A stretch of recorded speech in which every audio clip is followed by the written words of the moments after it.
আসলে দেশের যে পরিস্থিতি, দেশের আইন শৃঙ্খলা 5ই আগস্টের পর থেকে 5ই আগস্টে যেহেতু দেশে একটা জনবিপ্লব হয়েছে, গণ অভ্যুত্থান হয়েছে, গণ অভ্যুত্থানের পরে প্রশাসন একটা ভেঙে পড়েছিল। তো এই দুর্বল প্রশাসন নিয়ে বর্তমান সরকার দেশের আইন শৃঙ্খলা নিয়ন্ত্রণ করতে সম্পূর্ণরূপে ব্যর্থ হচ্ছে। আর এই আইন শৃঙ্খলা নিয়ন্ত্রণের ব্যর্থতার কারণেই আজকে দেশে হত্যা, দুর্নীতি, চাঁদাবাজ এগুলো বেড়ে যাচ্ছে। যেখানে আজকে রাত্রেও নরসিংদীতে একটা মার্ডার হয়েছে, গত 2 দিন আগেও নরসিংদীতে মার্ডার হয়েছে। এগুলো নিজেদের অভ্যন্তরীণ ব্যবসার কারণে তারা এই মার্ডারগুলো হচ্ছে। তো আইন শৃঙ্খলার যদি উন্নতি করতে পারতো, এই সরকার যদি আইন শৃঙ্খলার উন্নতি হতো, তাহলে আমরা কিন্তু এরকম মার্ডারগুলো দেখতে পারতাম না। নরসিংদীতে বিগত এই অল্প সময়ে যতগুলি মার্ডার হয়েছে, আমার মনে হয় না বিগত সময়ে এত মার্ডার হয়েছে। যেহেতু আইন শৃঙ্খলা উন্নতি করতে ব্যর্থ বর্তমান এই সরকারের স্বরাষ্ট্র উপদেষ্টা, আমরা ছাত্রদলের পক্ষ থেকে স্বরাষ্ট্র উপদেষ্টাকে দাবি জানাচ্ছি এই ব্যর্থতার দায় স্বীকার করে তিনি যেন পদত্যাগ করেন, এবং ডক্টর ইউনূস স্যারকে আহ্বান জানাচ্ছি তিনি যেন একজন যোগ্য এবং আইন শৃঙ্খলা উন্নতি করতে পারে এরকম একজনকে আমাদের এই স্বরাষ্ট্র উপদেষ্টার দায়িত্ব প্রদান করেন। কারণ এই মন্ত্রণালয়টি হচ্ছে দেশের অত্যন্ত গুরুত্বপূর্ণ একটি মন্ত্রণালয়।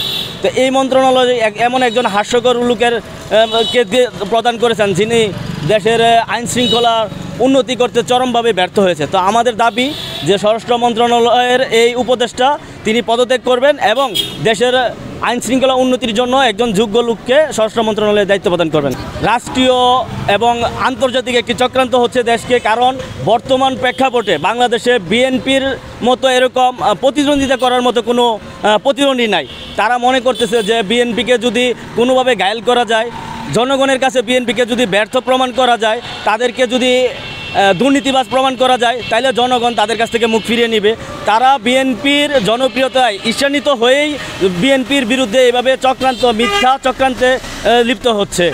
আমরা এই মিথ্যা চক্রান্তের তীব্র নিন্দা জানাচ্ছি। বিগত 2 দিন আগে একটি ঘটনা আমি এখন উদাহরণ টানতে পারি, সেটা হচ্ছে যে পাথর মেরে যে নিকৃষ্টতম একটি হত্যাকাণ্ড হয়, আমরা মিডিয়ার মাধ্যমে এবং পুলিশের বরাত দিয়ে জানতে পারি যে এটি তাদের একটি অভ্যন্তরীণ ব্যবসার কারণে, বিরোধের কারণে তারা হত্যা হয়। কিন্তু দেখা গেছে একটি দল এবং বিভিন্ন কিছু দল ও চক্রান্তকারী মহল তারা এই ইস্যুটাকে কেন্দ্র করে আমাদের দলের ভারপ্রাপ্ত চেয়ারম্যান তারেক রহমানকে নিয়ে বিভ্রান্তিমূলক এবং কিছু উচ্ছৃঙ্খল বক্তব্য প্রদান করে তাদের এই মিথ্যা প্রপাগান্ডা গুজব প্রমাণ করে যে তারা পার্শ্ববর্তী কোনো একটি দেশের চক্রান্তে বাংলাদেশের এই পরিবেশকে অশান্ত করে তারা কোনো দুষ্ট চক্রকে সহযোগিতা করছে।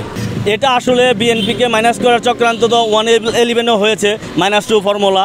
এখন যেহেতু একটি স্বৈরাচার সরকার পালিয়ে গেছে, এখন এরা যদি বিএনপিকে মাইনাস করতে পারে তাইলে এরা হয়তো বা ক্ষমতায় টিকে থাকার জন্য, বর্তমান যারা আছে তারা হয়তো ক্ষমতায় টিকে থাকার জন্য বিএনপিকে মাইনাস করার চিন্তা ভাবনা করছে। কিন্তু দেশের জনগণ, সাধারণ মানুষ বিএনপির পাশে আছে, যার কারণে বিগত 16 বছর বিএনপির উপর হত্যা, গুম, নির্যাতন, মামলা, যত প্রকার ভ্রোলরেজার আছে অত্যাচার করেও বিএনপিকে দমাতে পারে নাই। সুযোগ পেলেই দেশের মানুষ প্রমাণ করেছে যে বিএনপি কতটা জনপ্রিয়। ইনশাল্লাহ আগামীতে দেশনায়ক তারেক রহমানের নেতৃত্বে বিএনপি আগামী নির্বাচনে প্রমাণ করবে বিএনপি বাংলাদেশের জনগণের দল। এটার মূল কারণ হচ্ছে এখন যদি একটা নিরপেক্ষ নির্বাচন হয়, বাংলাদেশের জনগণ যেভাবে যে বিএনপিকে ভালোবাসে, একটি নিরপেক্ষ নির্বাচন হলে 300 আসনের মধ্যে 300 আসনে বিএনপি পাবে। তো যারা নিজেদেরকে বৈষম্য বিরোধী আন্দোলনের দাবিদার, যারা বর্তমানে ক্ষমতায় আছে, এই অন্তর্বর্তীকালীন সরকারের সময়ে যারা এই সরকারের সুবিধা নিয়ে বৈষম্য বিরোধী আন্দোলনের দাবি জানিয়ে যারা এখন সরকার থেকে সুবিধা নিচ্ছে, বিভিন্নভাবে বিভিন্ন জায়গায় তারা সুবিধা নিয়ে দুর্নীতি চাঁদাবাজি করতেছে।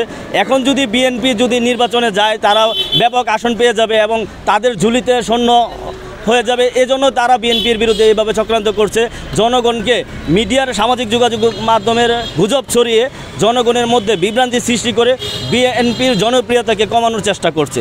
এদের বিরুদ্ধে বিএনপির মিডিয়া সেল থেকে এবং আমরা যারা সাধারণ কর্মী আছি, যারা দলকে ভালোবাসি, আমরা আমাদের জায়গা থেকে এগুলো তুলে ধরার চেষ্টা করতেছি।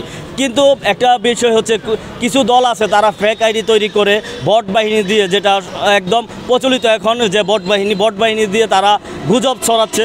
তো বিএনপি আসলে গুজবে বিশ্বাসী না। তারা জনগণের জনপ্রিয়তায় জনগণের ভালোবাসায় বিশ্বাসী।